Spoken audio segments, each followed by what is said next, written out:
वो 5th house एक बहुत बड़ी भूमिका निभाता है। तो संतान के लिए जीवन में कितने कष्ट, संतान कितने महीने बीमार रहेगी, कितने साल पीड़ित रहेगी, ये सब 5th हाउस से देखा जाता है। बच्चे का 5th हाउस का मालिक अगर नीच राशि में बैठा है, या 5th हाउस का मालिक चंद्रमा है, या 5th हाउस का मालिक सूर्य है, या गुरु है, या मंगल है, और वो राहु और केतु के साथ युति बना करके बैठा है, तो आपको बहुत ज़्यादा सचेत होना होगा। हर माता को सचेत होना होगा।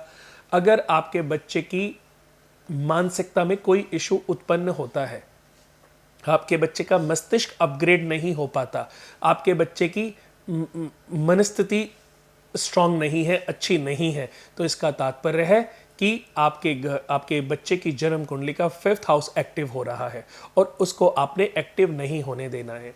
तो आपको ये समझना होगा, अगर वो ग्रह नीच का है तो उसके दान करने हैं, अगर नीच का है तो दान करने हैं।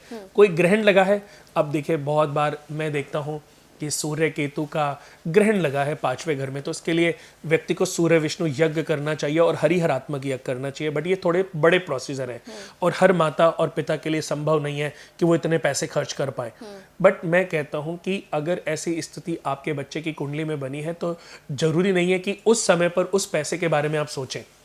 उस समय आप अपने बच्चे के लिए वो एक दिन का, जैसे सूर्य विष्णु यज्ञ में क्या होता है या हरिहरात्मक में यज्ञ में क्या होता है कि नवग्रह कवच होते हैं, वो महीनों चलते हैं। महामृत्युंजय, विष्णु सहस्त्र नाम, आदित्य हृदय स्तोत्रम को करने में समय लगता है। 10, 11, 15, 20 पंडित अगर मैं बिठाता हूँ तो 1-1.5 महीना 2 महीने लग जाते हैं। अच्छा। लेकिन एक दिन का प्रोसीजर अगर मैं कराऊं तो मेरे ख्याल से 4-5 हज़ार 7 हज़ार का सामान आएगा। 2 से 3 ब्राह्मण को बुला करके आप उसको करा लीजिए, क्योंकि जब बच्चा जन्म लेता है तो सूतक लग जाते हैं, तो उस स्थिति में पूजा नहीं करा सकते, वो पूजा लगती नहीं है। तो ऐसी स्थिति है तो कोई भी लड़की अपनी माता को, अपने पिता को, यानी कि ननिहाल, पुराने समय में भी दोस्तों मैं बता दूं, जब राजा महाराजाओं के बच्चे पैदा होते थे तो पहले उसका टेवा बनवाया जाता था, उसका टेवा बनवाया जाता था। और टेवा जब बनवाया जाता था तो गुल पुरोहित आकर के बच्चे का टेवा देख करके ये बताते थे कि महाराज ये बच्चा आपके लिए कितना शुभ है और कितना अशुभ है, इसका राज्य के ऊपर प्रभाव कैसा है, राज्य के ऊपर इसके ग्रह किस तरीके से काम करेंगे।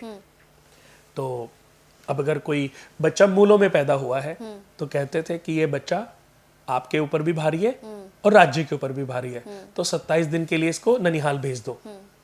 बच्चा ग्रहण में पैदा हुआ है, ग्रहण लगा हुआ है, 40 दिन तक बच्चे को अपने से दूर कर दो, अगर आपने इसको देखा तो आपकी मृत्यु हो सकती है। ऐसे बोलते थे, वो डरते नहीं थे और घबराते नहीं थे। और राजा और कोई भी व्यक्ति उस बात को समझते थे, विश्वास करते थे और उसको उसी समय लागू कर देते थे।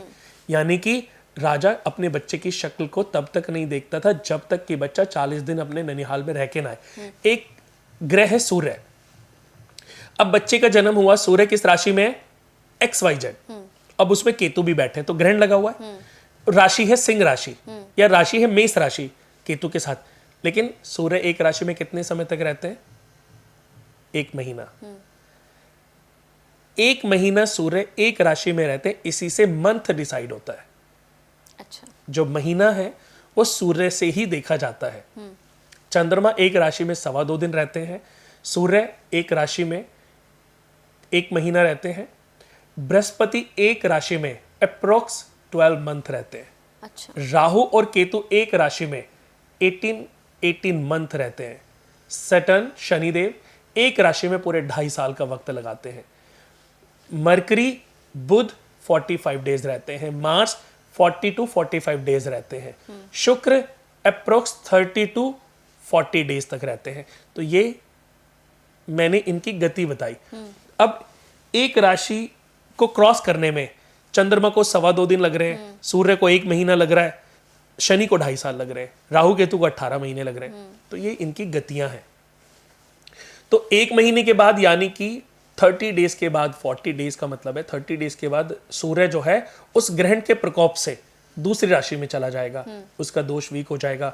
उस ग्रह में भी जाकर के वो करीबन 15 डिग्रियां और आगे बढ़ जाएंगे।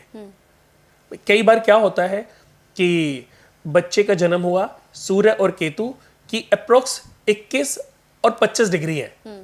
अब 25 डिग्री के बाद 5 दिन ये और अगली राशि में भी जाने के बाद केतु का जो 15 डिग्री का गैप, 15 से 20 डिग्री के गैप में भी सूर्य किसी, अगर 15 डिग्री से कम का गैप है ना और सूर्य ग्रह के साथ कोई भी ग्रह बैठा है तो वो अस्त हो जाता है।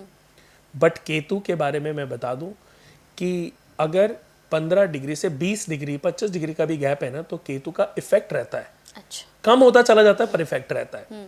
तो करीबन 40 डेज के बाद ये प्रभाव बिल्कुल जीरो हो जाता है। अच्छा।